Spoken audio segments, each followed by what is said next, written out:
National security एक बहुत बड़ा एरिया ऑफ कंसर्न रहता है किसी भी कंट्री के लिए, और जिस तरीके से इंडिया की फॉर्मेशन हुई थी 1947 के बाद इंडिया के लिए तो ये और भी ज्यादा इंपॉर्टेंट हो जाता है। अगर हम सिर्फ JNK की बात करें, 2004 से लेकर अभी तक तकरीबन 11,000 से ज्यादा टेरर स्ट्राइक्स हो चुकी हैं इंडिया में, और वही हम आज डिस्कस करेंगे इस वीडियो पे कि कांग्रेस के 10 साल 2004 से 2013 में कितने टेरर स्ट्राइक्स हुए और बीजेपी के 10 साल 2014 से 2023 में कितने हुए, और हम एक कंपैरेटिव स्टडी करेंगे कि दोनों सरकारों ने अपने 10-10 साल के टेन्योर्स में नेशनल सिक्योरिटी को कैसे मैनेज किया।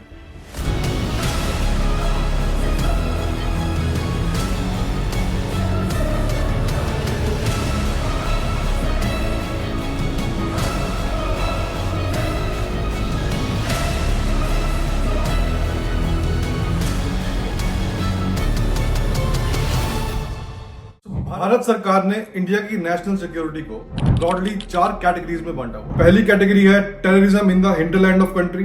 हिंटरलैंड का मतलब होता है कि बॉर्डर एरियाज के बाहर टेरर इंसिडेंट्स होना, जैसे किसी शहर में हो गए, दिल्ली, पुणे, बेंगलोर। दूसरी कैटेगरी है cross border terrorism in Jammu and Kashmir. तीसरी है insurgency in the north eastern states, और चौथी है लेफ्ट विंग एक्सट्रीमिज्म, जिसको हम हिंदी में नक्सलवाद भी बोलते हैं। जब भी किसी स्टेट में कोई टेरर इंसिडेंट होता है, सबसे पहले रिस्पॉन्ड करने की रिस्पॉन्सिबिलिटी होती है स्टेट गवर्नमेंट की और स्टेट पुलिस की। सेंट्रल गवर्नमेंट होम मिनिस्ट्री की रिस्पॉन्सिबिलिटी होती है कि इस पूरी सिचुएशन को मॉनिटर करें और स्टेट गवर्नमेंट्स को हेल्प करें। अब वो अलग अलग तरीके से हेल्प करते हैं, जैसे सेंट्रल आर्म्ड फोर्सेस प्रोवाइड करके, या उनके लिए ट्रेनिंग प्रोग्राम्स ऑर्गेनाइज करके, या स्टेट में जितना भी एक्सपेंडिचर हो रहा है टेरर इंसिडेंट के टाइम पे उन सबको रिइंबर्स करके। फॉर एग्जांपल 1990 के बाद कश्मीर में जो इंसर्जेंसी का माहौल रहा है, उसके बाद से लेकर 2022 तक सेंट्रल गवर्नमेंट तकरीबन 10,000 करोड़ का सिक्योरिटी रिलेटेड एक्सपेंडिचर रिइंबर्स कर चुकी है स्टेट गवर्नमेंट को। सो अब JNK की बात हो ही रही है तो अब ये डिस्कस कर लेते हैं कि कितने टेरर स्ट्राइक्स हुए हैं 2004 से 2023 तक। हमने ये कंपैरिजन करने के लिए दोनों सरकारों का 8-8 साल का डेटा लिया है। आप देख सकते हैं कांग्रेस के टेन्योर में 2006 से लेकर 2023 तक टोटल टेरर इंसिडेंट्स हुए थे 5,000 से ऊपर। सिक्योरिटी फोर्सेस किल्ड का नंबर है 584, सिविलियन जो मारे गए वो थे 817, और जितने टेररिस्ट मारे गए उनका नंबर है 2,000 से ऊपर। UPA 1 के टाइम पे टेरर इंसिडेंट ज्यादा थे, और UPA 2 के टाइम पे 2009 ऑनवर्ड्स टेरर स्ट्राइक्स कम हुए हैं इन कंपैरिजन टू UPA 1। वहीं अगर आप बीजेपी के 8 साल के नंबर्स देखेंगे 2015 से 2022, तो टोटल टेरर इंसिडेंट्स हैं तकरीबन 1500, सिक्योरिटी फोर्सेस किल्ड 509, सिविलियन जो मारे गए वो 280, और जितने टेररिस्ट मारे गए उनका नंबर है तकरीबन 1400। JNK में रेगुलरली टेररिस्ट इन्फिल्ट्रेशंस होती रहती हैं। तो अगर हम एक नजर इन्फिल्ट्रेशन के नंबर्स पे भी डालें तो आप देख सकते हैं कि कांग्रेस के 6 सालों में 2008 से 2013 के बीच में टोटल इन्फिल्ट्रेशन अटेम्प्ट्स हुई थी 2104। वहीं बीजेपी के 6 साल 2017 से 2022 के बीच में टोटल इन्फिल्ट्रेशन अटेम्प्ट्स का काउंट है 1192। पहला कंपैरिजन हमने किया है JNK में टेरर स्ट्राइक्स का। दूसरा कंपैरिजन हम करेंगे नॉर्थ ईस्ट का। नॉर्थ ईस्टर्न रीजन में कुल मिला के 8 स्टेट्स आ जाती हैं, जैसे असम, त्रिपुरा, मेघालय, अरुणाचल प्रदेश, नागालैंड, मणिपुर, मिजोरम और सिक्किम। यहाँ पे हमने कांग्रेस और बीजेपी को कंपेयर करने के लिए 7 साल का डेटा लिया है। तो आप देख सकते हैं कांग्रेस के टाइम पे 2007 से 2013 के बीच में टोटल इंसिडेंट्स का काउंट था 7,500 से ऊपर। उसमें जितने एक्सट्रीमिस्ट मारे गए वो थे तकरीबन 2400, security forces killed 251, civilians killed 1596। यहाँ पे एक और नंबर ध्यान देने की जरूरत है जो कि है सरेंडर्ड। ये डिस्कस करना इसलिए इंपॉर्टेंट है क्योंकि इससे ये पता चलता है कि दोनों सरकारों ने अपने अपने टेन्योर्स में कितनी नेगोशिएशंस करी और उनकी नेगोशिएशंस कितनी इफेक्टिव थी। तो जितने एक्सट्रीमिस्ट ने सरेंडर किया कांग्रेस के टाइम पे उसका नंबर है 6548। बीजेपी के 7 सालों में टोटल इंसिडेंट्स 2000 से कम, extremist killed 257, security forces killed 62, civilians killed 162 और सरेंडर्ड 6908। सो यहाँ पे आप कंपैरिजन कर सकते हैं कि ऑलमोस्ट सभी कैटेगरीज में बीजेपी के नंबर बेटर हैं, इंक्लूडिंग जितने एक्सट्रीमिस्ट ने सरेंडर किया। तीसरी कैटेगरी में हम कंपेयर करेंगे लेफ्ट विंग एक्सट्रीमिज्म के नंबर्स को, और इसमें इंपैक्टेड स्टेट्स हैं Bihar, Chhattisgarh, Jharkhand, Odisha, some part of Madhya Pradesh, Maharashtra और आंध्र प्रदेश। होम मिनिस्ट्री के हिसाब से पिछले 20 साल में नंबर्स बढ़े हैं, जब 2004 में CPIM पार्टी की फॉर्मेशन हुई थी। यहाँ पे हमने 5 साल का डेटा लिया है कंपैरिजन करने के लिए। कांग्रेस के टाइम पे आप देख सकते हैं 2009 से 2013 के बीच में 8782 काउंट था टोटल इंसिडेंट्स का, और बीजेपी के टाइम पे 2015 से 2019 के बीच में 4486। हम बीजेपी और कांग्रेस का ये कंपैरिजन करने के लिए टोटल 10-10 साल का डेटा नहीं ला पाए, क्योंकि जो नंबर्स होम मिनिस्ट्री की एनुअल रिपोर्ट्स में अवेलेबल थी वही हम आपको दिखा रहे हैं। होम मिनिस्ट्री की एनुअल रिपोर्ट्स के अलावा हमने इसे SAT पोर्टल के साथ भी कंपेयर किया है, एसएटी पोर्टल का मतलब है साउथ एशियन टेररिज्म पोर्टल। ये एक autonomous non governmental non profit entity है जिसकी फॉर्मेशन हुई थी 1997 में और ये एक दिल्ली बेस्ड ऑर्गेनाइजेशन है। अगर आप इनकी वेबसाइट देखेंगे तो इन्होंने 2000 से लेकर अभी तक जितने भी टेरर इंसिडेंट्स हुए हैं उन सबके नंबर शेयर किए हैं और ये ग्राफ जो आप देख रहे हैं ये भी हमने इनकी वेबसाइट से ही लिया। यहाँ पे इन्होंने 3 अलग अलग नंबर्स दिखाए हैं, total number of incidents, killed और इंजर्ड। अगर आप 2004 से 2024 के बीच में कंपैरिजन करेंगे तो आपको देखेगा तीनों ही लाइंस कम हो रही हैं ग्रेजुअली। ये दोनों अलग अलग रिपोर्ट्स हैं, चाहे हम होम मिनिस्ट्री की खुद की रिपोर्ट्स लें या फिर हम एसएटीपी का डेटा लें, दोनों को देख के ऐसा ही लगता है कि बीजेपी के टाइम पे टेरर इंसिडेंट्स कम हुए हैं इन कंपैरिजन टू कांग्रेस। ये नंबर्स तो एक बात है, लेकिन आपको मीडिया में कई बार ऐसा सुनने को मिलता होगा कि किसी पर्टिकुलर सरकार ने अपने टेन्योर में कुछ एक्शन नहीं लिया, उन्होंने कोई इनिशिएटिव नहीं लिया या फिर वो सीरियस नहीं थे नेशनल सिक्योरिटी के लिए, लेकिन वो सच्चाई नहीं है। अगर आप होम मिनिस्ट्री एनुअल रिपोर्ट देखेंगे तो आपको दिखेगा कि पिछले 20-30 साल से जितनी भी सरकारें रही हैं सेंटर में, उन्होंने अपनी अपनी समझ और अपने अपने रिसोर्सेज के हिसाब से इनिशिएटिव्स और एक्शंस लिए हैं। फॉर एग्जांपल कांग्रेस ने 2004 में 24,000 करोड़ का एक रिकंस्ट्रक्शन पैकेज रिलीज किया था जेएंडके के लिए। वैसे ही बीजेपी ने भी एक 60,000 करोड़ का रिकंस्ट्रक्शन पैकेज रिलीज किया था 2015 में। नेशनल इन्वेस्टिगेशन एजेंसी, जिसको हम शॉर्ट फॉर्म में एनआईए बोलते हैं, इसकी फॉर्मेशन हुई थी 2008 में और इसका काम था एक counter terrorism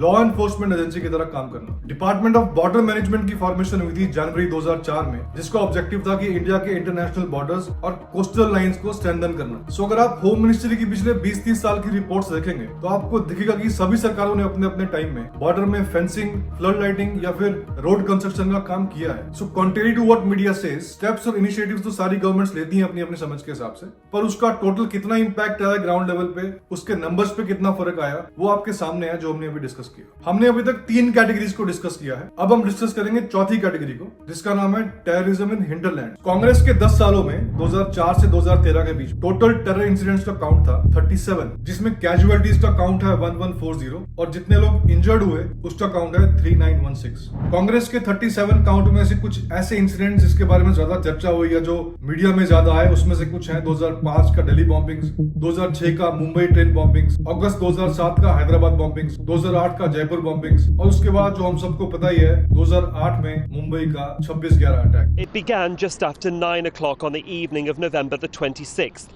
when the gunmen landed at the gateway of India in inflatable boats.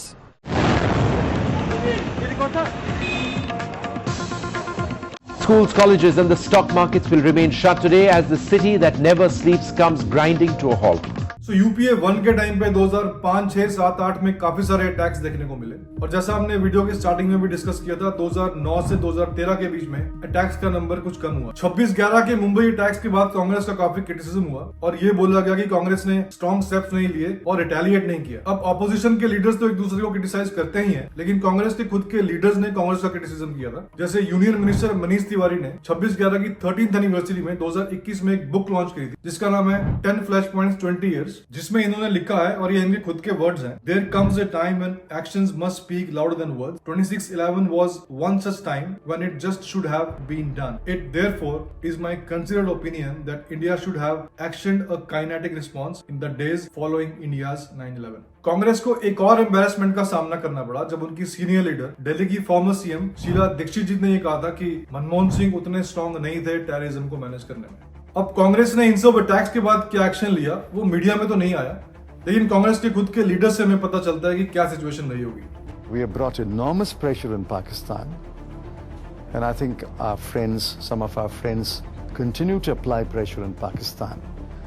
But beyond that, I think it would be rash to speculate on any other kind of action.